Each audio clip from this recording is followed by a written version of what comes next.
Ipinagdiwang kahapon na ika-28 anibersaryo ng Presidential Security Group. Dito pinapurihan ni Pangulo Aquino ang dedikasyon ng mga miyembro ng PSG sa kanilang trabaho.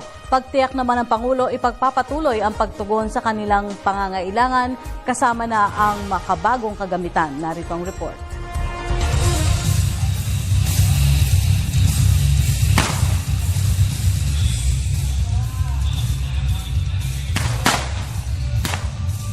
Ilan lamang ito sa eksena ng kahandaan ng Presidential Security Group para protektahan ng pamunuan at unang pamilya. Bahagi ito ng ika-28 founding anniversary ng PSG na dinaluhan ni Pangulo Aquino sa Malacanang Park. Saludo ang Pangulo sa dedikasyon ng PSG na tiyakin ang katatagan ng bansa sa pagtiyak ng kaligtasan ng pinuno at unang pamilya. Nakasentro na ang tungkulin ng PSG na protektahan ang interes ng bansa kumpara sa umano'y nakalipas na ilang dekada. Yung dating namuno sa bansa na naging Pangulo mula 1964 hanggang 1986,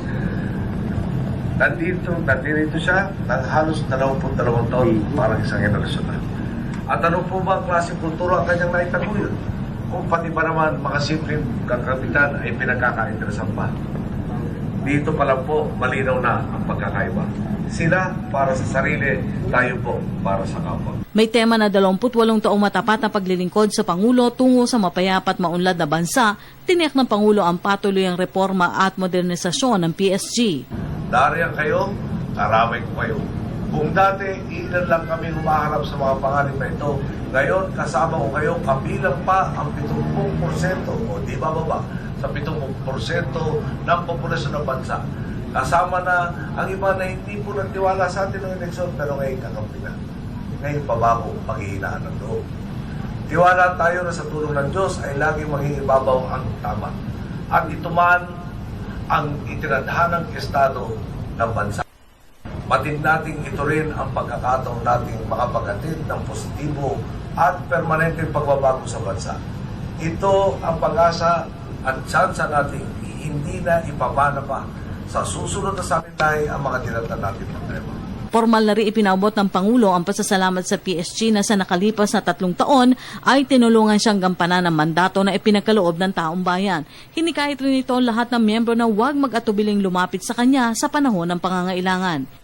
Sa bawat kasapi naman ng PSG, kilala naman ninyo ako. Trato ko sa inyo rito, hindi kayo mga tawa ko, kundi kasamahan.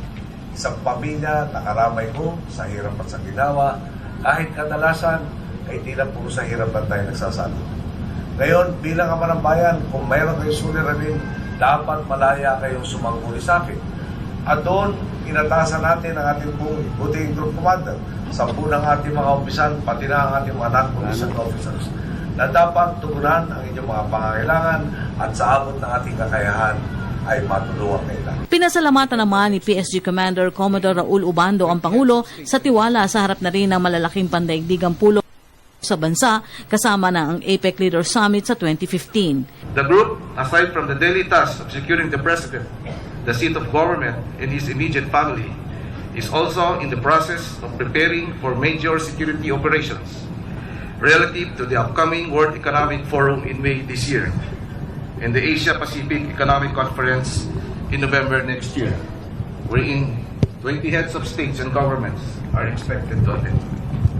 Kasabay na okasyon ng pagpaparangal sa mga natatanging kagawad ng PSG, tinanggap ni Lieutenant Colonel Anthony Coronel, Commanding Officer Presidential Escorts ng Presidential Medal of Merit. Si Major Ian Noel Ignes ang nakakuha ng The Security Task Action Group of the Year at si Major Ray De Lima, Presidential Intelligence Company bilang Organic Officer of the Year. Kinilala rin ng PSG ang mahalagang tulong ng MMDA para sa kabuuang accomplishment ng kanilang mga misyon. Para sa Telebisyon ng Bayan, Rocky Ignacio.